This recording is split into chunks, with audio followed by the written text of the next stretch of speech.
क्यों वजाइना में सेंसेशन खत्म हो गई है क्या? कभी वजाइना देखी है माँ से निकलने के बाद लवड़े 6 फुट 4 इंच भाई ये तो उसी पे डोरे मार रही है सीधे भाई। और नीचे से मिनिमम 6 इंच।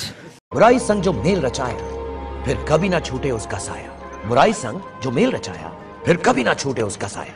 साया साया मींस शैडो। হ্যালো বন্ধুরা, চলে এসেছি একটা নতুন ভিডিও নিয়ে আজকে আবার তোমাদের সামনে। তো আজকে ভিডিওর বিষয়বস্তু হলো গালাগালি। হ্যাঁ, গালাগালি মানে শুনতে খারাপ লাগলেও বিষয়টা নিয়ে আজকে আলোচনা করাটা খুবই দরকার আমাদের। গালাগালি যাকে আমরা বলে থাকি অশ্লীল ভাষা, এই গালাগালির পর্যালোচনা যদি করতে হয় তাহলে গালাগালিকে আমরা মূলত দুভাগে ভাগ করতে পারি। প্রথমত কিছু গালাগালি আছে যেগুলো আমরা সর্বসাধারণের মধ্যে দিয়ে থাকি, যেমন শালা, সুরে বাচ্চা, হারামি, ঢ্যামনা ইত্যাদি ইত্যাদি ইত্যাদি। এবং দ্বিতীয়ত কিছু গালাগালি আছে একটা নির্দিষ্ট গোষ্ঠীর সদস্যদের মধ্যে ব্যবহার হয়ে সেই গোষ্ঠীর বৈশিষ্ট্যকে তুলে ধরে। যেমন ধরো কিছু বন্ধু বান্ধব আছে, সেই সার্কেলের মধ্যে একটা অন্য ধরনের আলোচনা হতেই পারে। বা ধরো যেমন ধরো ইন্ডিয়ান গট লেটেন্ট শো, গালাগালি নিয়ে তো আমরা আলোচনা করছি, কিন্তু গালাগালি দেওয়ার উদ্দেশ্যটা কি? মানুষ কেন এত গালাগালি দেয়? তোমরা কি কারণে গালাগালি দাও মানুষকে, সেটা অবশ্যই আমার কমেন্ট বক্সে কমেন্ট করে জানাবে যে আমরা এই কারণে গালাগালি দেই। আমার ব্যক্তিগত মতে গালাগালি দেওয়ার উদ্দেশ্য হলো 1 নম্বর একটা গালাগালি দিয়ে এক ধরনের সমালোচনা সৃষ্টি করা, আর 2 নম্বর হলো গালাগালি করে একটা মানুষ তার মনের মধ্যে জমে থাকা অনেক দিনের ক্ষোভকে গালাগালির মাধ্যমে বহিঃপ্রকাশ ঘটায়।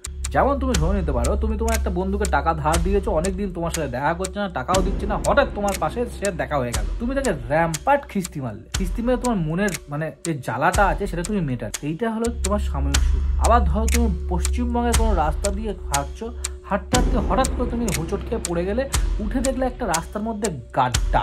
তখন তোমার মন থেকে একটা গালাগালি বেরোবে যে হারামি বাচ্চাদের প্রত্যেক বছর বছর ভোট দেই, তাও রাস্তাটা ঠিকভাবে বানায় না। হয় একটা মন্ত্রীকে গালাগালি দেবে, বা তুমি এই রাস্তার যে গাড্ডাটা হয়েছে গাড্ডাকে উদ্দেশ্য করে গালা দেবে।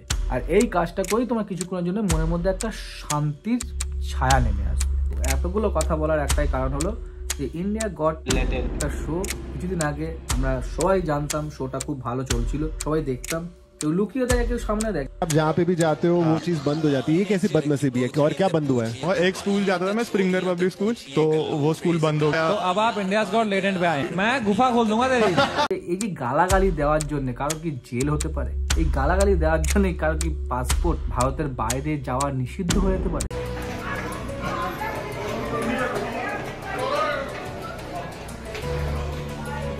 তো চলে আসি এবার আসল কন্টেন্টে। এতক্ষণ কন্টেনারের মধ্যে লুকিয়েছিলাম, এবার কন্টেনার থেকে বেরিয়ে কন্টেন্টে ঢুকছি। তো ইন্ডিয়া গট লেটেন্ট শো, এই শোয়ের লাস্ট এপিসোডে কিছু বাজে কথা এবং অকথ্য কথা বলা হয়েছিল, যাকে আমরা ডার্ক কমেডি হিসেবে জানি। তো এই ডার্ক কমেডি এতটা ভয়াবহ হয়ে গেছিল যার জন্য আমাদের ভারতবর্ষের লোক, প্রত্যেকটা রাজ্যের লোক খেপে উঠেছিল, মন্ত্রী থেকে পাবলিক, আম পাবলিক সবাই এমন ভাবে পাগলা কুকুরের মতো খেপে উঠেছিল যে পাকিস্তান থেকে কোনো জন টেররিস্টকে ধরে ফেলেছে ওরা। Allahabad has finally appeared before the NCW. He was, remember, summoned by the NCW. তো এখন কথা হলো সময় বা রণবীরকে আমরা টেররিস্ট না মানে দোষী বলবো, যদিও ভারতের সুপ্রিম কোর্ট এবং আমাদের সমাজ মাধ্যম, গণমাধ্যম, কিছু স্বার্থন্বেষী গোষ্ঠী এদেরকে তো দোষী বলে স্বীকার করেই নিয়েছে। এদিকে বিজয় মালিয়া, নীরব মোদী কোটি কোটি টাকা নিয়ে দেশের বাইরে চলে গেছে, সেখানে সুপ্রিম কোর্ট কিছু ছিঁড়তে পারলো না, এখানে এসে এখন ধরছে, গালাগালি দিচ্ছে, তাই ধরে বেড়াচ্ছে। সত্যি কি দেশ মাই, আমার খুব দোষ করে ফেলেছে বাবা। কিন্তু আপাত দৃষ্টিতে যদি আমরা দেখি, আমার মতে ভারতবর্ষ হলো বৈদিক সভ্যতার দেশ, যেখানে মহাভারত, রামায়ণের মতো মহাকাব্য আছে, যেখানে আমরা মাতা পিতা মানে পরিবার পরিজনকে খুব গুরুজনদের সম্মান দেই। সেই মতো অবস্থা যদি দেখা হয় তাহলে রণবীর আলাহাবাদিয়া বলো বা সামাই রায়না বলো বা আরও যেসব মেয়েরা ছেলেরা সেখানে অংশগ্রহণ করেছিল বা যারা শুনছিল, সবাই দোষ করেছে। I have another question. Yes.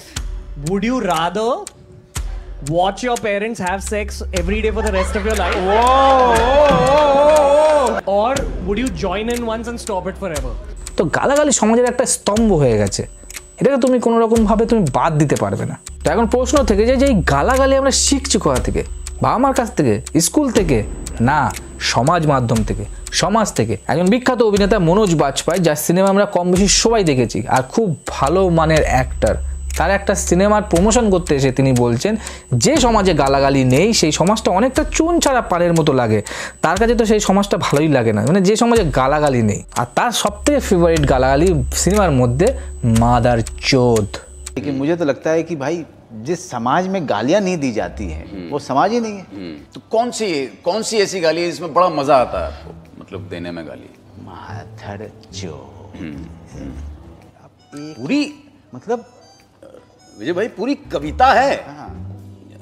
कविता है, अगर आप सुने जी कि मादर देख रहे हैं आप? हाँ, आप देख रहे हैं पूरा लय है। हाँ, लय है उसमें क्या है ना, और मात्राएं देखिए, मात्राएं देखिए, नहीं इमोशन भी देखो। हाँ, वो जो बंदा फील कर रहा है वो एक बाहर आ रहा है। Evident from the way you speak. ইংরেজি যদিও না তো বিরক্ত লাগে।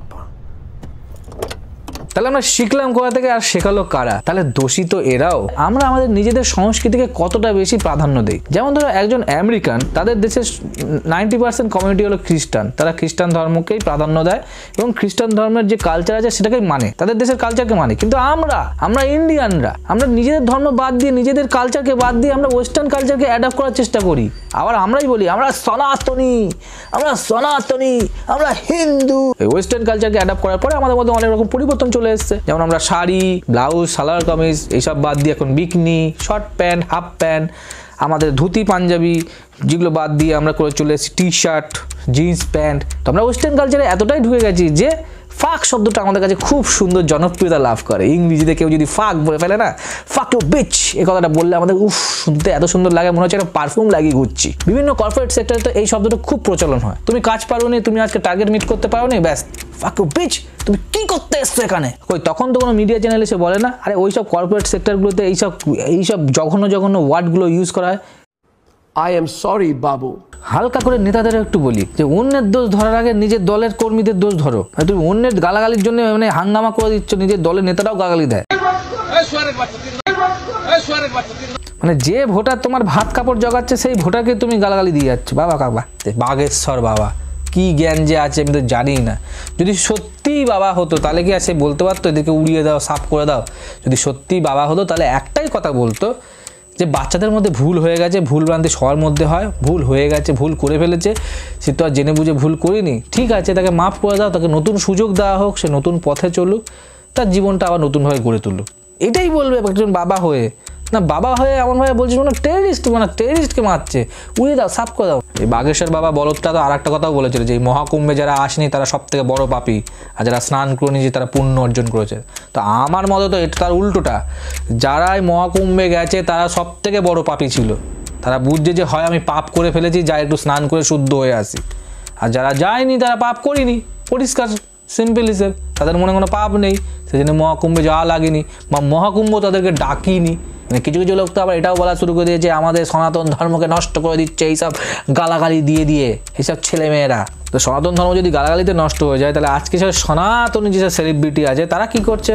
তারা সনাতন ধর্ম বাঁচাচ্ছে এইসব ড্রেস পরে। हेलो इंडिया वालों, हम सनातनी हिंदू धर्म को कायम रखने के लिए इस तरह के कपड़े पहनते हैं। हमें देखकर सनातन धर्म जाग जाता है। हम लोग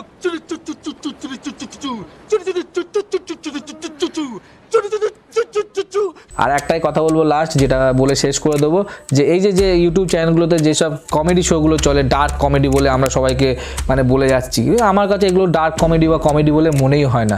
অ্যাকচুয়ালি এগুলো একটা র্যাগিং শো।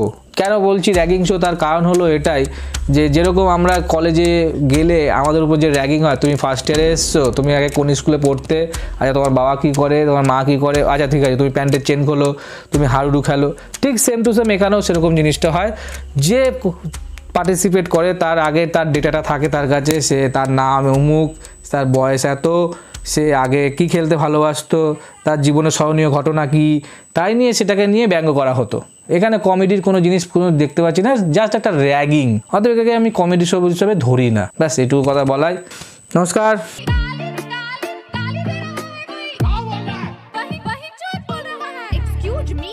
हवलदार, ये 2.5 मन का ट्रक किसको बोल रहे हैं? I have had enough of your motherchode and बहिनचोद, bloody गंवार। हमारी हिंदी कमजोर है राजा, पर पढ़े लिखों की तरह हमसे हमारी फर्स्ट लैंग्वेज इंग्लिश में बात करो, फिर तुमको बताते